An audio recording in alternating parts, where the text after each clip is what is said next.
여보세요, 김덕희 고객님. 실화를 바탕으로 한 영화 시민더키엔 고수익 채용 광고에 속아 강제로 중국 콜센터에서 일하게 된 청년이 등장합니다. 정말로 나가고 싶다.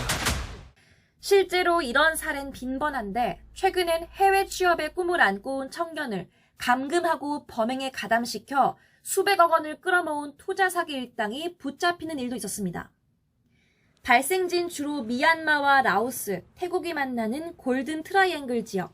관련 피해 규모 역시 급증하는 추세입니다. 지난 2022년 전체와 올해 상반기를 놓고 비교했을 때 피해자는 50배 가까이 증가했습니다. 6개월 집계만으로 지난해 전체 수치를 뛰어넘었을 정도입니다. 피해자가 가장 많았던 지역은 캄보디아로 무려 100명을 넘겼습니다. 문제는 이 같은 고수익 미끼 해외 취업 사기 행각이 온라인 구인 광고를 통해 일상 곳곳을 파고들고 있다는 겁니다. 실제 취재진 역시 어렵지 않게 모집 공고를 찾을 수 있었습니다.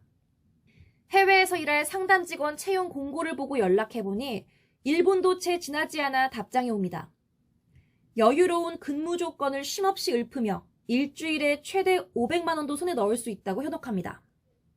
채용 절차법상 엄연한 처벌 대상인 거짓 구인 공고 자체가 올라오지 않도록 정부의 철저한 감독이 필요하다는 지적의 이유입니다.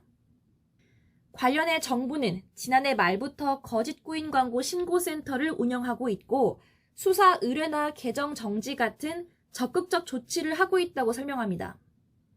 여기에 한정된 인력과 예산 속 해외 기반 취업 공고보다 국내 모집 공고 관리의 비중을 상대적으로 더 둘 수밖에 없는 것 역시 현실입니다.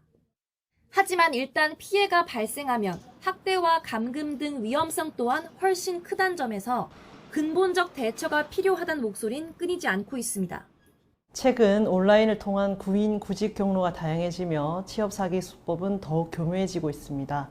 취업 사기 의심 사업장에 대한 정부 차원의 철저한 모니터링과 단속 강화가 필요할 것으로 보입니다.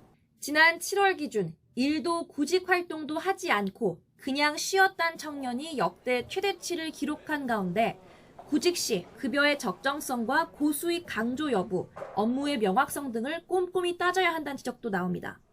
YTN 김다연입니다. 지금 바로 구독을 눌러보세요. 실시간 뉴스, 긴급 속보, 심층 분석까지. 신뢰할 수 있는 24시간 보도 채널 YTN 뉴스와 함께하세요.